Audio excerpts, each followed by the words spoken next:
अजब कुमारी राजस्थान उदयपुर के पास में रहती थी, वहां के राजा की पुत्री थी। वृंदावन आई, गोवर्धन में जब गिरधर छवि का दर्शन किया तो इतना मन आ गया कि अपने पिता से बोली कि अब मुझे वापस नहीं जाना, मैं इन्हीं के पास ही रहूंगी, ठाकुर जी के संग ही रहना है मुझे।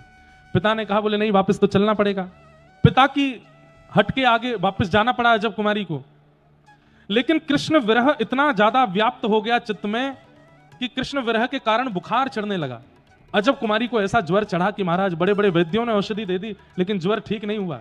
अनेक प्रयास और प्रकार से प्रयास करने पर भी अजब कुमारी जब स्वस्थ नहीं हुई, पिता ने कहा, बिटिया तू ठीक कैसे होगी? अजब कुमारी बोली, पिताजी मैं आपसे निवेदन कर रही हूं, मुझे ब्रज जाने दो, मैं ठाकुर जी को देख लूंगी, हो जाऊंगी ठीक। तो पिताजी ने बेटी को भेजा, लेकिन सैनिकों के साथ भेजा, और साथ भेज करके कहा कि जाओ, लेकिन इसको 3-4 दिन में वापस ले आना। अजब कुमारी वापस गई, 4 दिन के लिए गई। मंदिर में जाती, ठाकुर जी को देखती, ठीक तो हो गई, लेकिन ठाकुर जी से कहने लगी, नाथ अब मुझे वापस नहीं जाना, अब मुझे आपके संग ही रहना है, आपके पास ही रहना है, आप कृपा करो। मंदिर में गोस्वामी जी से कहा कि मुझे कोई सेवा बता दो, मैं सेवा किया करूंगी। तो गोसाई जी ने सेवा दे दी, बोले कि देखो मंदिर में सब सेवाएं तो होती हैं, अब तुमको जो अच्छा लगे तुम सेवा कर लो। तो उसने कौन सी सेवा ली? राजभोग के समय उसने देखा ठाकुर जी के आगे चौसर रखी है, ठाकुर जी चौसर खेलते हैं। तो उसने गोसाई जी से कहा कि अगर मैं सामने दर्शनार्थियों के बीच में पाटे पर चौसर रख के ठाकुर जी के संग चौसर खेलूं तो? गोसाई जी बोले, हाँ बढ़िया, ये सेवा करो। तो जहां दर्शनार्थी खड़े होकर दर्शन करते, वहीं ऊंचे पाटे पर चौसर रख के अजब कुमारी ठाकुर जी के संग चौसर खेलती थी। तो अजब कुमारी क्या करती थी, एक चाल तो चलती थी अपनी तरफ से कि ये मेरी चाल है, और दूसरी बार लेके कहती, ठाकुर जी आपकी तरफ से चल रही हूं, और चलती थी। लेकिन अजब कुमारी इतनी निपुण थी कि उसको पता था कितनी बार रगड़ने पर सही अंक आएंगे। लेकिन 3 दिन तक वो क्या करती रही, स्वयं हारती थी, ठाकुर जी को जिता देती थी। और सारे लोग खड़े होकर के वहां देखते थे कि चौसर में ठाकुर जी की जीत होती है, ये हार जाती है।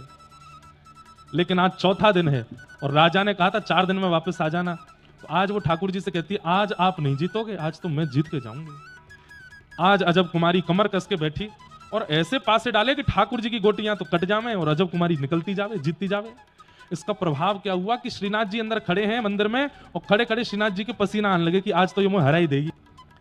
अंतिम चाल चल रही थी, अजब कुमारी जीतने वाली है, और पासा रगड़ते रगड़ते जैसे ही ठाकुर जी की ओर देखती है तो ठाकुर जी खड़े खड़े मानो उससे प्रार्थना करते हैं, ऐसा मत करे, जिता दे मुझे, तू देख मेरी भक्त ना है, मुझे जिता दे। अजब कुमारी बोली, ऐसे नहीं जिताऊंगी, कुछ चाहिए। बोले क्या? या तो मुझे यहां रख लो या मेरे साथ आप मेवाड़ चलो। ठाकुर जी बोले, तू जो कहेगी सो करूंगा, लेकिन मुझे जिता के जा। अजब कुमारी ने ऐसा पासा चला महाराज, स्वयं हार गई, जीती हुई बाजी हार गई, ठाकुर जी को जिता दिया। और अजब कुमारी के लिए श्रीनाथ जी गिरिराज जी से आज तक मेवाड़ में ही विराजमान है, मेवाड़ में बैठे हैं।